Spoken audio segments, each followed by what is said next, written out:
살다 보면 누구에게나 힘든 순간이 찾아옵니다.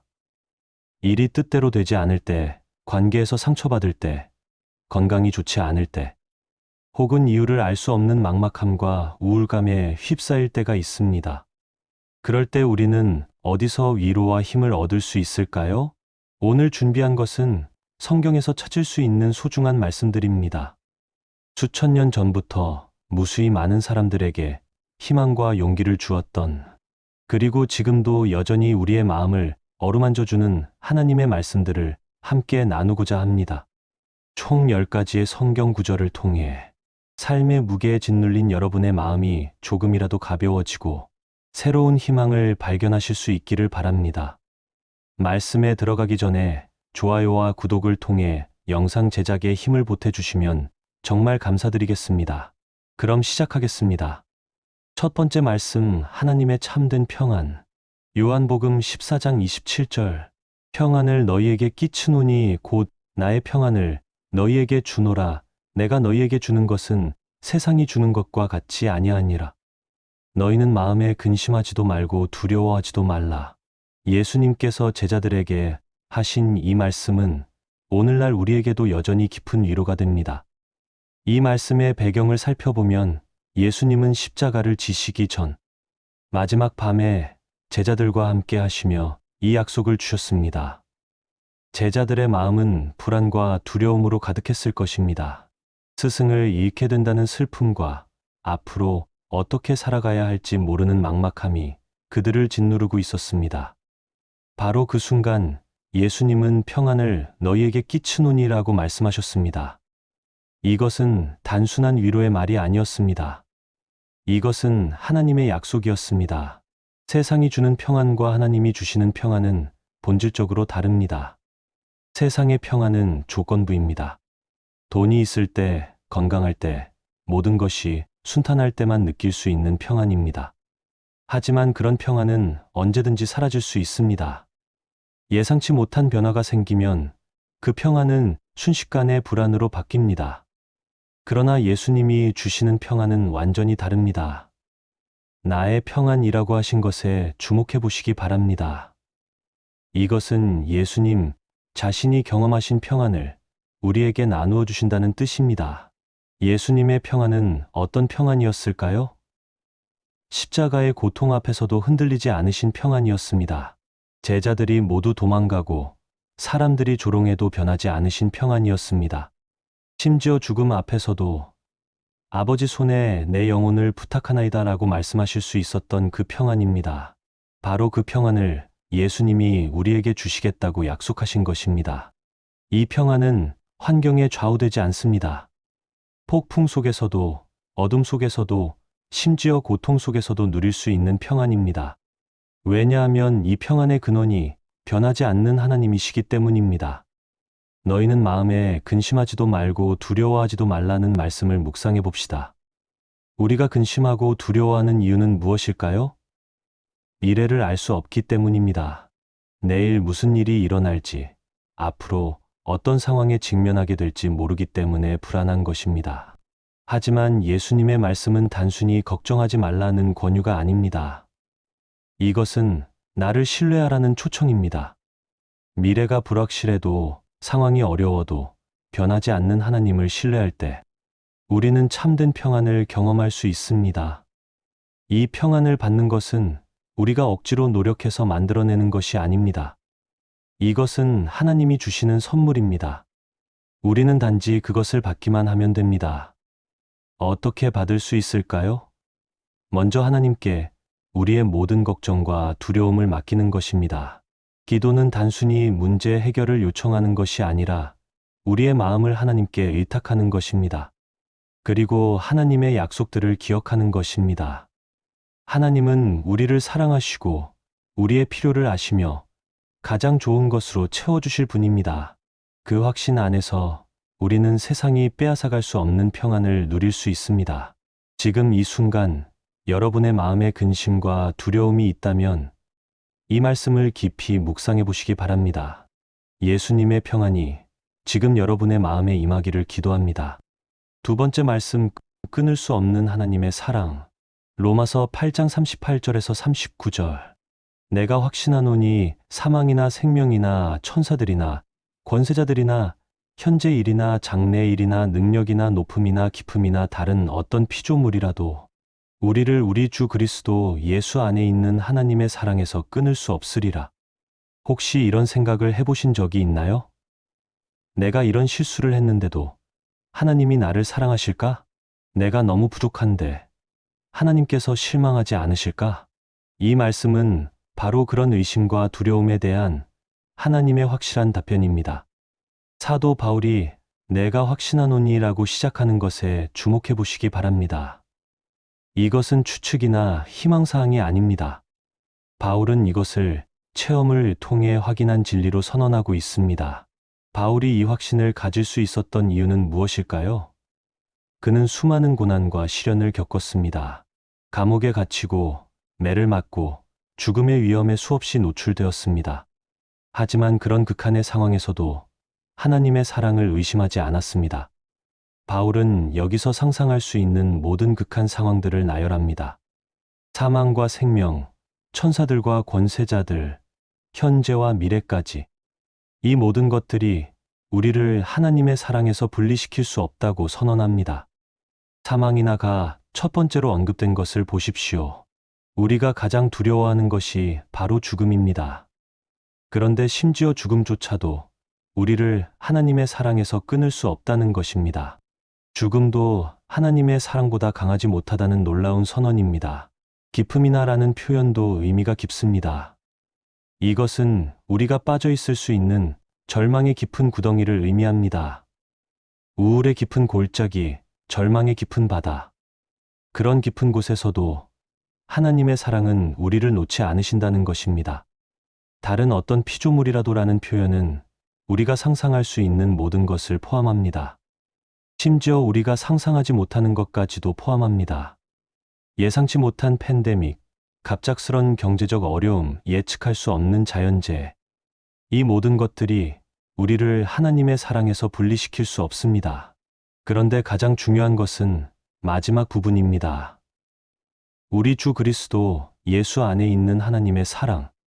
이 사랑은 추상적인 개념이 아닙니다. 이것은 예수님을 통해 구체적으로 드러난 사랑입니다. 십자가를 생각해 보시기 바랍니다. 하나님이 우리를 얼마나 사랑하시는지 그 사랑의 크기와 깊이가 십자가에서 완전히 드러났습니다.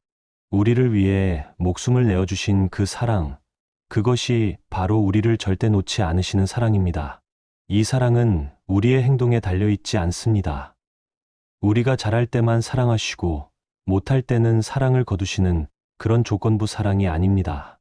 이것은 무조건적인 사랑, 변함없는 사랑입니다. 때로는 우리 자신이 우리를 포기하고 싶을 때가 있습니다. 나는 정말 쓸모없는 사람이야. 나는 사랑받을 자격이 없어라는 생각이 들 때가 있습니다. 하지만 하나님은 그런 우리를 보시며 말씀하십니다. 아니야. 너는 내가 사랑하는 소중한 자녀야.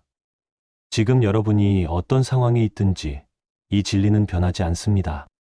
여러분은 끊어질 수 없는 사랑 안에 있습니다. 그 사랑이 여러분을 지키고 품어주고 절대 포기하지 않을 것입니다.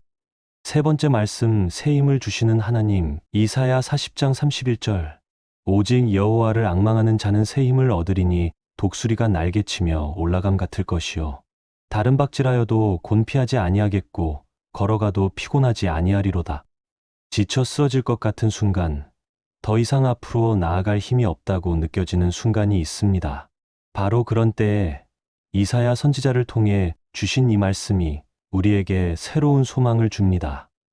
이 말씀이 주어진 배경을 살펴보면 이스라엘 백성들은 바벨론의 포로로 끌려가 있었습니다.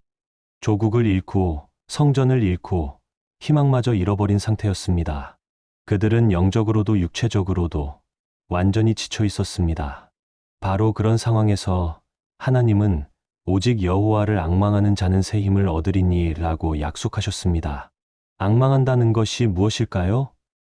이것은 단순히 바라보는 것이 아닙니다. 간절히 기다리며 전적으로 의지하며 끝까지 신뢰한다는 의미입니다. 마치 목마른 사슴이 시냇물을 찾듯이 우리의 전 존재가 하나님을 향해 있는 상태입니다. 우리는 종종 자신의 힘으로 모든 것을 해결하려고 합니다. 더 열심히 일하고 더 많이 노력하면 문제가 해결될 것이라고 생각합니다. 하지만 그런 노력들이 오히려 우리를 더 지치게 만들 때가 있습니다. 인간의 힘에는 한계가 있기 때문입니다. 아무리 강한 사람도, 아무리 의지력이 강한 사람도 계속해서 버틸 수는 없습니다. 우리에게는 우리를 넘어서는 힘이 필요합니다. 하나님을 앙망하는 자에게는 새 힘이 주어진다고 약속되어 있습니다. 이것은 단순히 잠을 자고 일어나서 회복되는 그런 힘이 아닙니다. 이것은 하늘로부터 오는 초자연적인 힘, 우리의 한계를 뛰어넘는 힘입니다.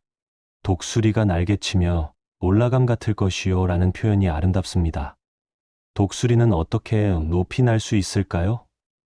자신의 힘만으로는 안 됩니다. 상승기류를 타고 높이 올라갑니다. 마찬가지로 우리도 하나님의 힘을 의지할 때 상상하지 못했던 높이까지 올라갈 수 있습니다. 그런데 더 놀라운 것은 그 다음입니다. 다른 박질하여도 곤피하지 아니하겠고 걸어가도 피곤하지 아니하리로다. 높이 나는 것도 놀랍지만 일상의 평범한 걷기와 뛰기에서도 피곤하지 않다는 것입니다. 걸어가도 피곤하지 아니하리로다는 표현에 특별히 주목해 보시기 바랍니다. 걷기는 가장 기본적인 움직임입니다. 인생의 긴 여정을 묘사하는 것이기도 합니다. 인생은 단거리 달리기가 아니라 마라톤과 같습니다. 그 긴 여정을 끝까지 완주하려면 지속 가능한 힘이 필요합니다. 한순간의 폭발적인 힘이 아니라 꾸준히 앞으로 나아갈 수 있는 지구력이 필요합니다. 하나님을 앙망하는 사람에게는 바로 그런 지속 가능한 힘이 주어집니다. 매일매일 새로워지는 힘, 포기하지 않고 계속 걸어갈 수 있는 힘이 주어지는 것입니다. 그렇다면 어떻게 하나님을 앙망할 수 있을까요? 먼저 우리의 연약함을 인정하는 것입니다. 내 힘으로는 안 된다는 것을 솔직하게 받아들이는 것입니다. 그리고 하나님의 능력을 믿는 것입니다. 하나님께서는 불가능을 가능케 하시는 분이라는 것을 믿는 것입니다. 마지막으로 인내하며 기다리는 것입니다. 하나님의 때를 기다리며 끝까지 신뢰하는 것입니다. 즉석에서 모든 문제가 해결되지 않을 수도 있습니다. 하지만 그 과정에서 우리가 쓰러지지 않고 포기하지 않고 끝까지 갈 수 있는 힘을 주신다는 약속입니다. 지금 너무 지치셨나요? 앞으로 나아갈 힘이 없으신가요? 하나님을 앙망해 보시기 바랍니다. 그분이 여러분에게 새로운 힘을 주실 것입니다. 네 번째 말씀. 모든 것이 합력하여 선을 이루심. 로마서 8장 28절. 우리가 알거니와 하나님을 사랑하는 자, 곧 그의 뜻대로 부르심을 입은 자들에게는 모든 것이 합력하여 선을 이루느니라. 때로는 우리 인생에 일어나는 일들이 전혀 이해되지 않을 때가 있습니다. 왜 하필 나에게? 왜 지금? 이런 질문들 앞에서 우리는 혼란스러워집니다. 하지만 이 말씀은 우리 인생의 어려운 순간들을 바라보는 관점을 완전히 바꾸어 줍니다. 우리가 알거니와 라는 표현으로 시작하는 것에 주목해 보시기 바랍니다. 이것은 우리가 확실히 아는 사실이라는 뜻입니다. 바울은 이것을 추측이나 희망사항이 아닌 확실한 진리로 선언하고 있습니다. 모든 것이 합력하여라는 표현이 핵심입니다. 여기서 모든 것은 정말 모든 것을 의미합니다. 좋은 일들뿐만 아니라 나쁜 일들도, 우리가 이해할 수 있는 일들뿐만 아니라 이해할 수 없는 일들도 포함됩니다. 오케스트라를 생각해 보시기 바랍니다. 각각의 악기들은 서로 다른 소리를 냅니다. 어떤 것은 높고 어떤 것은 낮습니다. 어떤 것은 부드럽고 어떤 것은 강렬합니다. 하지만 지휘자의 손길 아래서 그 모든 다른 소리들이 함께 어우러져 아름다운 하모니를 만들어냅니다. 마찬가지로 하나님은 우리 인생에서 일어나는 모든 일들을 지휘하시는 분입니다. 우리 눈에는 서로 맞지 않아 보이는 일들도 하나님의 손길 아래서는 아름다운 선율을 이루어갑니다. 우리 인생에서 일어나는 일들을 하나하나 놓고 보면 이해할 수 없는 것들이 많습니다. 하지만 하나님은 우리 인생 전체를 보고 계십니다.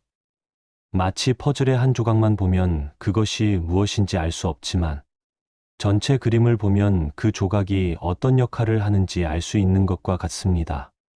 선을 이루는 이라는 것은 단순히 우리가 원하는 대로 모든 것이 잘 풀린다는 뜻이 아닙니다.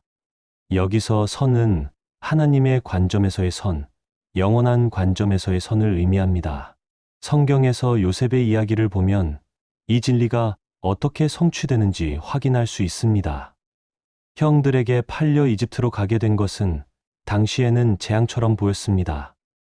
하지만 결국 그것이 이스라엘 민족을 기근에서 구원하는 도구가 되었습니다. 요셉은 형들에게 이렇게 말했습니다. 당신들은 나를 해하려 하였으나 하나님은 그것을 선으로 바꾸사 많은 백성의 생명을 구원하게 하시려 하셨나니 이것이 바로 모든 것이 합력하여 선을 이루는 하나님의 역사입니다. 이 약속은 하나님을 사랑하는 자, 곧 그의 뜻대로 부르심을 입은 자들에게 주어진 것입니다. 이것은 자격 조건이 아니라 관계의 특성을 나타내는 것입니다. 하나님과 사랑의 관계에 있는 사람들, 하나님의 부르심에 응답한 사람들에게 주어지는 약속입니다. 때로는 우리의 실패와 좌절이 겸손을 배우게 하고 다른 사람들을 더 깊이 이해하게 만듭니다. 때로는 우리의 연약함이 하나님의 능력을 더욱 드러내는 통로가 됩니다. 때로는 우리의 시련이 우리의 믿음을 더욱 견고하게 만들고 다른 사람들에게 위로와 희망을 전하는 도구가 됩니다. 지금 여러분의 삶에서 일어나고 있는 일들이 이해되지 않으시나요? 왜 이런 일이 일어났는지 답답하신가요? 이 말씀을 기억하시기 바랍니다. 하나님은 여러분의 모든 경험들을 합력하여 선을 이루고 계십니다. 지금 당장은 보이지 않을 수도 있지만 하나님의 때에 그 선한 계획이 드러날 것입니다. 5번째 말씀, 염려를 맡기라. 베드로전서 5장 7절. 너희 염려를 다 주께 맡기라. 이는 그가 너희를 돌보심이라. 짧지만 강력한 이 말씀은 염려로 무거워진 우리의 마음에 해방을 가져다 줍니다. 너희 염려를 다 주께 맡기라. 이것은 제안이나 권유가 아닙니다. 이것은 하나님의 명령입니다. 왜 하나님께서 이것을 명령하셨을까요? 염려가 우리에게 얼마나 해로운지 아시기 때문입니다. 염려는 우리의 마음과 몸을 병들게 합니다. 잠을 못 자게 하고 식욕을 잃게 하며 집중력을 떨어뜨립니다. 더 나아가 우리의 영적 생활도 방해합니다. 염려가 많으면 기도에 집중할 수 없고 말씀을 읽어도 마음에 들어오지 않습니다. 그런데 염려를 다라고 하셨습니다. 일부가 아니라 다, 즉 모든 염려를 맡기라는 것입니다.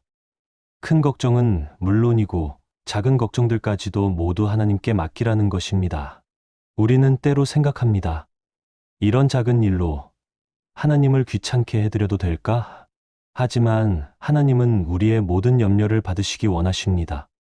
하나님께는 큰 문제도 작은 문제도 없습니다. 우리에게 염려가 되는 것이라면 그것은 하나님께도 중요한 문제입니다. 맡기라는 것은 우리가 그 염려의 짐을 내려놓는다는 뜻입니다. 마치 무거운 짐을 등에서 벗어 던져버리는 것과 같습니다. 우리가 염려라는 무거운 짐을 지고 비틀거리며 걸어갈 필요가 없다는 것입니다. 그런데 왜 우리는 염려를 놓지 못할까요? 여러 가지 이유가 있습니다. 첫째, 염려하는 것이 책임감 있는 일이라고 생각하기 때문입니다. 염려하지 않으면 무책임한 것 같은 느낌이 듭니다. 하지만 염려와 관심은 다릅니다. 관심을 가지고 최선을 다하는 것과 걱정으로 마음을 괴롭히는 것은 전혀 다릅니다. 둘째, 염려함으로써 뭔가 문제를 해결하고 있다는 착각을 하기 때문입니다. 하지만 염려는 문제를 해결하지 못합니다. 오히려 문제를 더 크게 보이게 만들 뿐입니다. 하나님께서 우리의 염려를 맡으라고 하시는 이유는 그가 너희를 돌보심이라입니다. 하나님이 우리를 돌보시기 때문에 우리가 스스로 모든 것을 걱정할 필요가 없다는 것입니다.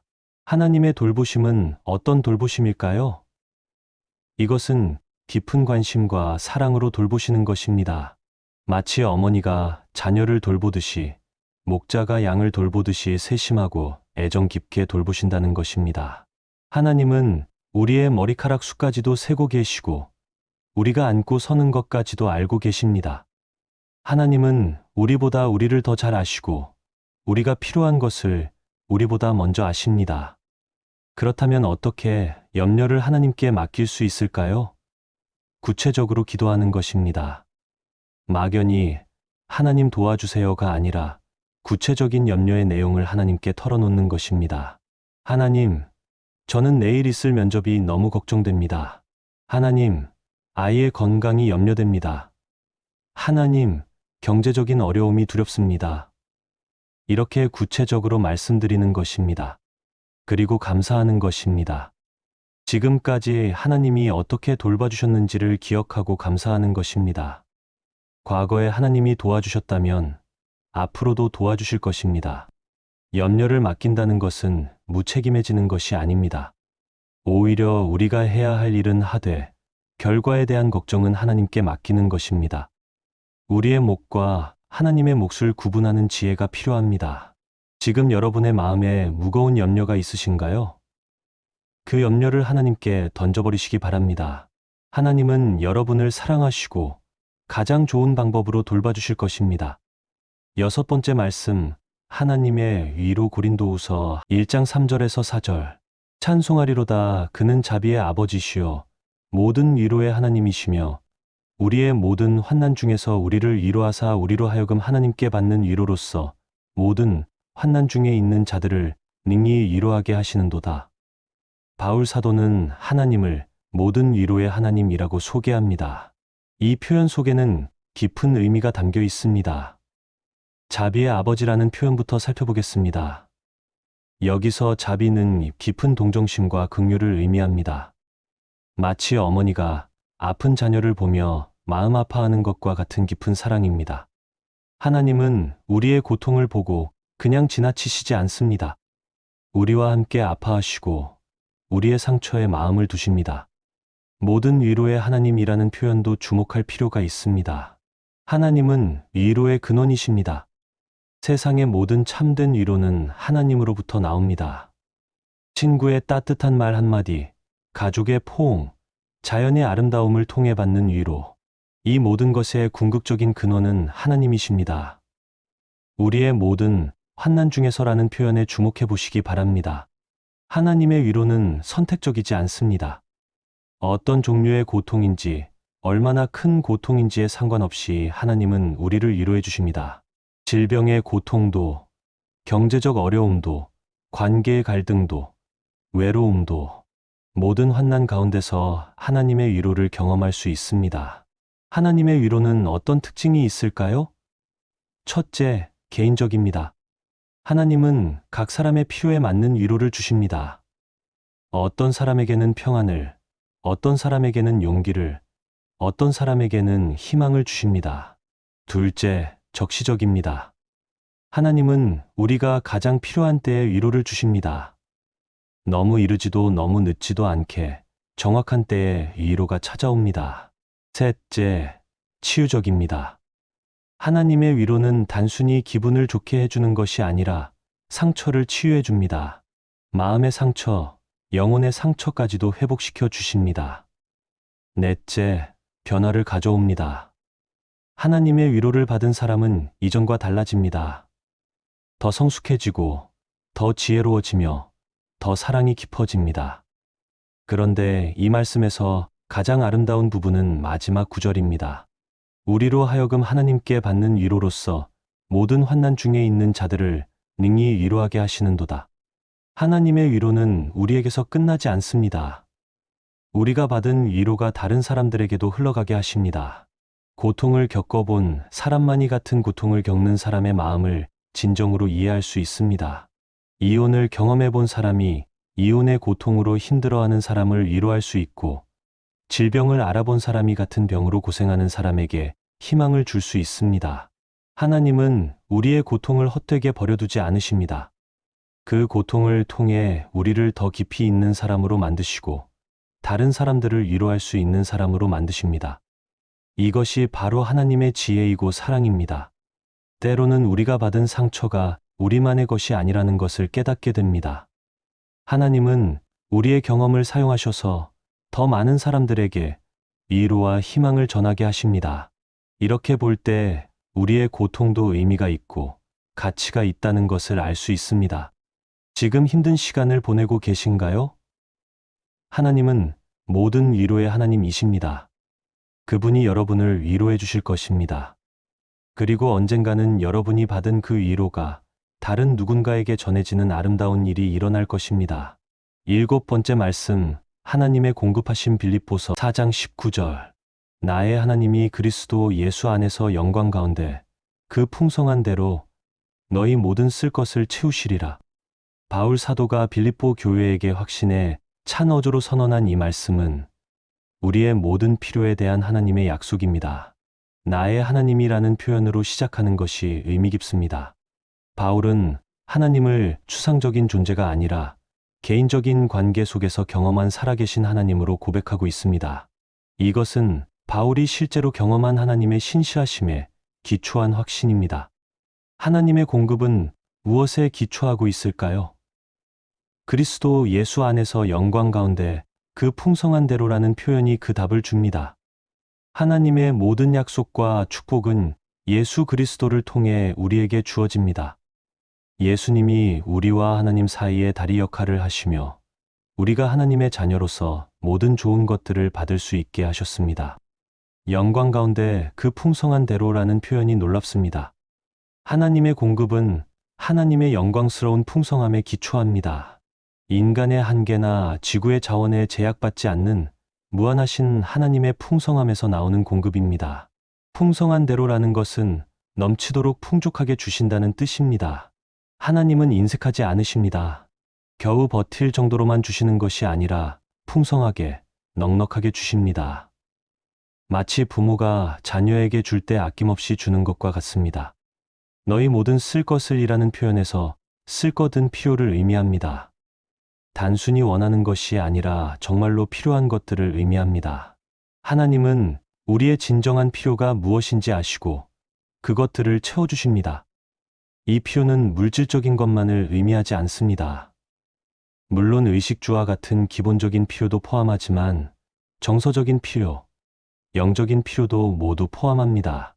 사랑받고 싶은 필요, 인정받고 싶은 필요, 안전하고 싶은 필요, 의미를 찾고 싶은 필요, 이 모든 것들을 하나님이 채워주십니다. 채우시리라는 미래형입니다. 이것은 약속입니다. 하나님은 반드시 채워주실 것이라는 확실한 약속입니다. 그런데 이 약속에는 하나님의 때와 하나님의 방법이 있습니다. 우리가 원하는 시간에 우리가 원하는 방식으로 채워주시지 않을 수도 있지만 하나님의 가장 좋은 때에 가장 좋은 방법으로 채워주십니다. 성경을 보면 하나님이 어떻게 자기 백성들의 필요를 채워주셨는지 확인할 수 있습니다. 광야에서 40년 동안 이스라엘 백성들에게 매일 만나를 주셨고 엘리야에게는 까마귀를 통해 음식을 공급하셨습니다. 때로는 기적적인 방법으로, 때로는 자연스러운 방법으로 하나님은 자기 백성들의 필요를 채워주셨습니다. 현대에도 마찬가지입니다. 하나님은 다양한 방법으로 우리의 필요를 채워주십니다. 때로는 예상치 못한 곳에서 도움이 오고, 때로는 새로운 기회가 생기며, 때로는 우리의 능력이 향상되어 문제를 해결할 수 있게 됩니다. 하지만 때로는 우리가 생각하는 필요와 하나님이 보시는 필요가 다를 수도 있습니다. 우리는 더 많은 돈이 필요하다고 생각할 수도 있지만 하나님은 더 많은 지혜나 인내가 필요하다고 보실 수도 있습니다. 하나님은 우리의 진정한 필요를 아시고 그에 맞는 공급을 해주십니다. 또한 이 약속은 우리의 책임도 함께 요구합니다. 하나님의 공급을 받으려면 우리도 성실하게 우리의 몫을 해야 합니다. 게으름과 무책임을 정당화하는 말씀이 아니라 최선을 다하는 가운데 하나님을 신뢰하라는 말씀입니다. 지금 경제적으로 어려우신가요? 건강상의 문제로 고민이신가요? 관계의 문제로 힘드신가요? 이 말씀을 기억하시기 바랍니다. 나의 하나님이 그리스도 예수 안에서 영광 가운데 그 풍성한 대로 여러분의 모든 필요를 채워주실 것입니다. 8번째 말씀, 하나님과 함께하는 삶, 신명기 31장 6절. 마음을 강하게 하고 담대히 하라. 그들을 두려워하지 말라. 떨지 말라. 이는 내 하나님 여호와께서 친히 너와 함께 가시며 결코 너를 떠나지 아니하시고 버리지 아니하실 것임이라. 모세가 죽음을 앞두고 이스라엘 백성들에게 남긴 이 말씀은 오늘날 우리에게도 변함없는 격려가 됩니다. 이 말씀이 주어진 상황을 생각해 보면 더욱 의미가 깊습니다. 이스라엘 백성들은 약속의 땅 가나안에 들어가야 했지만 그곳에는 강한 민족들이 살고 있었습니다. 인간적으로 보면 두려울 수밖에 없는 상황이었습니다. 게다가 지금까지 그들을 인도해온 모세도 떠나게 되었습니다. 마음을 강하게 하고 담대히 하라는 명령으로 시작됩니다. 여기서 강하게 하라는 것은 단순히 용기를 내라는 뜻이 아닙니다. 이것은 내면의 힘을 기르라는 의미입니다. 어떤 상황에서도 흔들리지 않는 내적 강함을 가지라는 것입니다. 담대히 하라는 것은 두려움에 굴복하지 말라는 뜻입니다. 담대함은 두려움이 없는 것이 아니라 두려움이 있어도 그것에 압도당하지 않고 앞으로 나아가는 것입니다. 진정한 용기는 두려움의 부재가 아니라 두려움을 이겨내는 것입니다. 그들을 두려워하지 말라 떨지 말라는 구체적인 상황을 의식한 말씀입니다. 우리 삶에서도 그들이 있습니다. 우리를 두렵게 만드는 상황들, 사람들, 문제들이 있습니다. 질병이라는 적, 경제적 어려움이라는 적, 외로움이라는 적, 미래에 대한 불확실성이라는 적, 이런 것들 앞에서 우리는 떨게 됩니다. 하지만 모세가 두려워하지 말라고 명령할 수 있었던 이유가 있습니다. 이는 내 하나님 여호와께서 친히 너와 함께 가시며라는 약속 때문입니다. 친히라는 단어가 중요합니다. 하나님이 대리인을 보내시는 것이 아니라 친히 직접 함께 가신다는 것입니다. 세상에서 가장 강하신 분, 모든 것을 창조하시고 통치하시는 그 하나님이 직접 우리와 함께 하신다는 약속입니다. 함께 가시며라는 표현도 의미 깊습니다. 하나님은 멀리서 지켜보기만 하시는 것이 아니라 우리와 함께 걸으십니다. 우리가 가는 곳마다, 우리가 겪는 모든 상황에서 함께 하십니다. 우리가 병원에 갈 때도, 직장에 갈 때도, 어려운 대화를 해야 할 때도 함께 가십니다. 결코 너를 떠나지 아니하시고 버리지 아니하실 것임이라는 더욱 강력한 약속입니다. 결코라는 단어는 절대적인 부정을 나타냅니다. 어떤 경우에도, 어떤 상황에서도 하나님은 우리를 떠나지 않으신다는 것입니다. 떠나지 아니하시고는 하나님의 임재에 대한 약속이고, 버리지 아니하실 것은 하나님의 사랑에 대한 약속입니다. 하나님은 우리가 실망스러워도, 우리가 실수해도, 우리가 연약해도 버리지 않으십니다. 이 약속은 구약 시대에만 유효한 것이 아닙니다. 신약에서 예수님도 같은 약속을 하셨습니다. 내가 세상 끝날까지 너희와 항상 함께 있으리라. 또한 히브리서에서도 이 약속을 반복합니다. 그가 친히 말씀하시기를 내가 결코 너희를 버리지 아니하고 너희를 떠나지 아니하리라. 하나님의 함께하심은 우리에게 어떤 의미일까요? 첫째, 우리는 혼자가 아니라는 것입니다. 아무도 이해해주지 않는 것 같은 순간에도, 모든 사람이 떠나간 것 같은 순간에도 하나님은 함께 계십니다. 둘째, 우리에게는 무한한 자원이 있다는 것입니다. 하나님의 지혜, 하나님의 능력, 하나님의 사랑이 우리와 함께 합니다. 셋째, 우리는 안전하다는 것입니다. 하나님이 함께 하시는 곳이 가장 안전한 곳입니다. 넷째, 우리는 승리할 수 있다는 것입니다. 하나님이 우리 편이시면 누가 우리를 대적할 수 있겠습니까? 지금 어려운 길을 걸어가고 계신가요? 앞길이 막막하신가요? 이 약속을 기억하시기 바랍니다. 내 하나님 여호와께서 친히 너와 함께 가시며 결코 너를 떠나지도 버리지도 아니하실 것입니다. 그러므로 마음을 강하게 하고 담대히 나아가시기 바랍니다. 9번째 말씀, 하나님의 계획과 소망. 예레미야 29장 11절. 여호와의 말씀이니라. 너희를 향한 나의 생각을 내가 아나니 평안이요 재앙이 아니니라.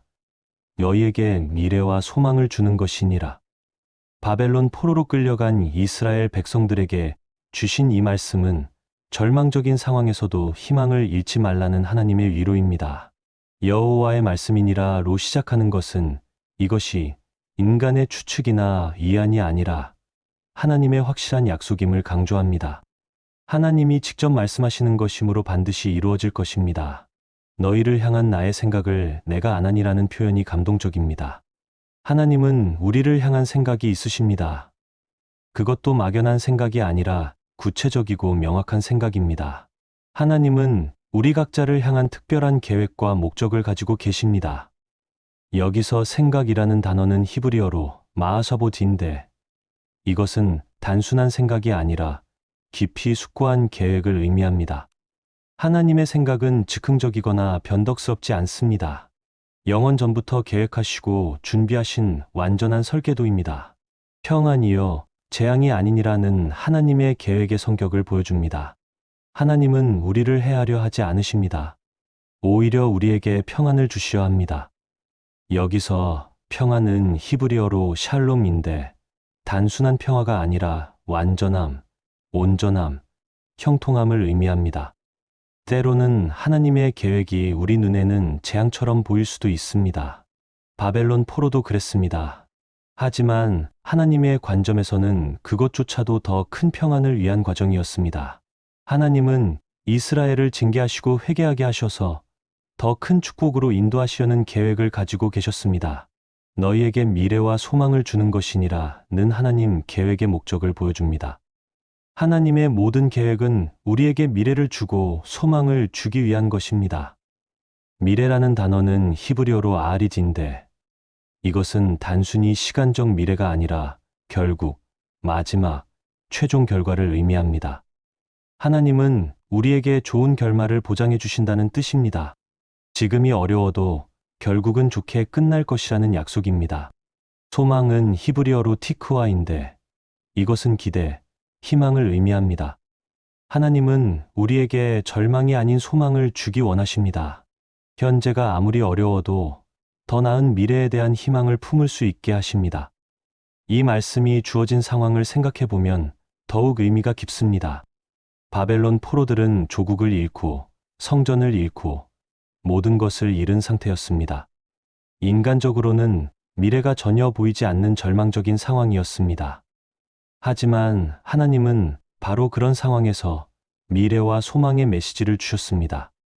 현대를 살아가는 우리에게도 마찬가지입니다.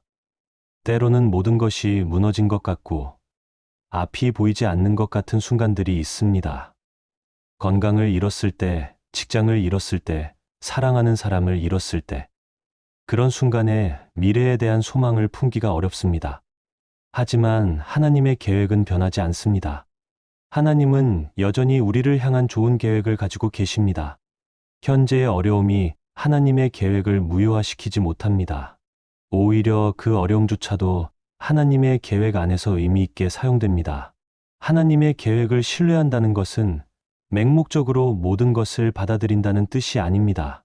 때로는 하나님께 우리의 아픔과 궁금증을 털어놓을 수도 있습니다.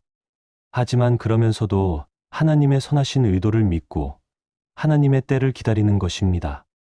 또한 이 약속은 우리가 수동적으로 기다리기만 하라는 뜻이 아닙니다. 하나님의 계획을 이루어가는 과정에서 우리도 우리의 역할이 있습니다.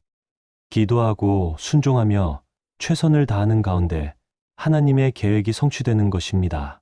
지금 여러분의 미래가 불확실해 보이시나요? 모든 문이 닫힌 것 같으신가요? 이 말씀을 기억하시기 바랍니다. 하나님은 여러분을 향한 계획을 가지고 계십니다.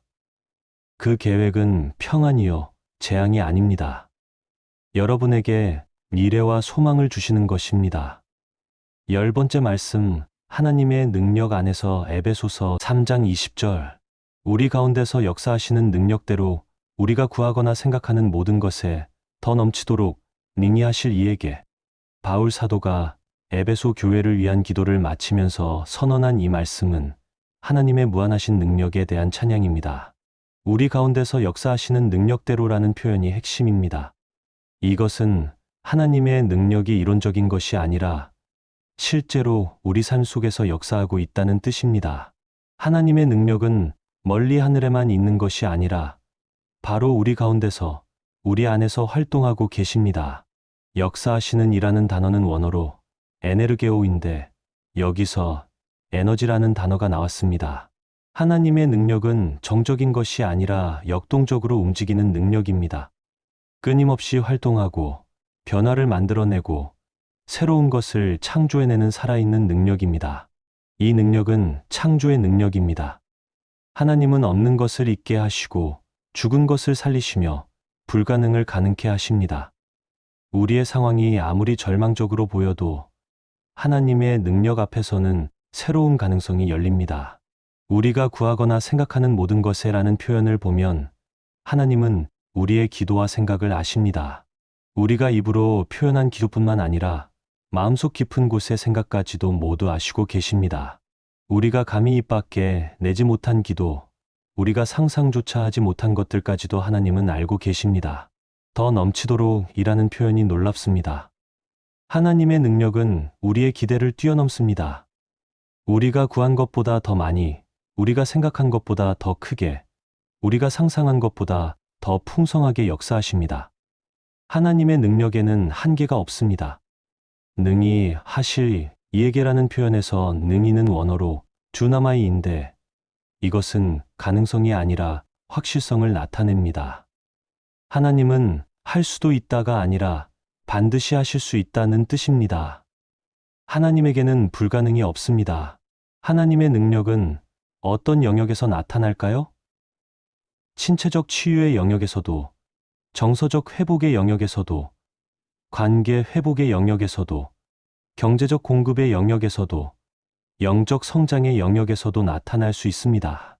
하나님의 능력이 미치지 않는 영역은 없습니다. 때로는 하나님의 능력이 즉각적으로 나타나지 않는 것처럼 보일 수도 있습니다. 하지만 그것이 하나님의 능력이 없다는 뜻은 아닙니다.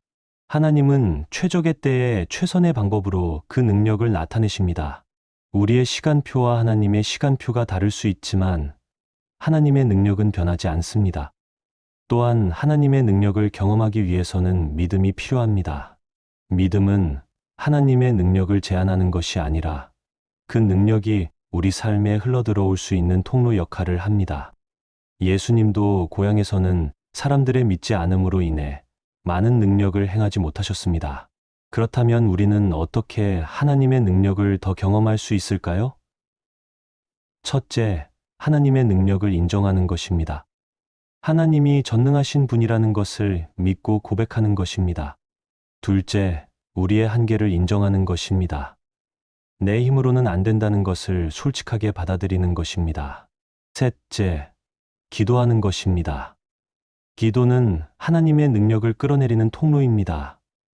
넷째, 말씀을 묵상하는 것입니다. 하나님의 말씀 안에는 능력이 있습니다. 다섯째, 순종하는 것입니다. 하나님의 뜻에 순종할 때 하나님의 능력이 더욱 자유롭게 역사합니다.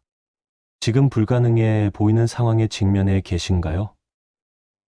인간의 능력으로는 도저히 해결될 것 같지 않은 문제가 있으신가요? 이 말씀을 기억하시기 바랍니다. 우리 가운데서 역사하시는 하나님의 능력은 우리가 구하거나 생각하는 모든 것에 더 넘치도록 능히 하실 수 있습니다. 지금까지 삶이 지치고 힘들 때 꼭 읽어야 하는 성경 말씀 10가지를 함께 나누었습니다. 이 모든 말씀들이 전하는 공통된 메시지가 있습니다. 바로 우리는 혼자가 아니라는 것입니다. 우리를 사랑하시고 우리와 함께 하시며 우리를 돌보시고 우리에게 좋은 계획을 가지고 계신 하나님이 계신다는 것입니다.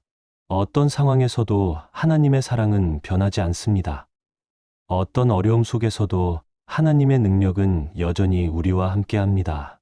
어떤 절망 속에서도 하나님의 약속은 확실합니다.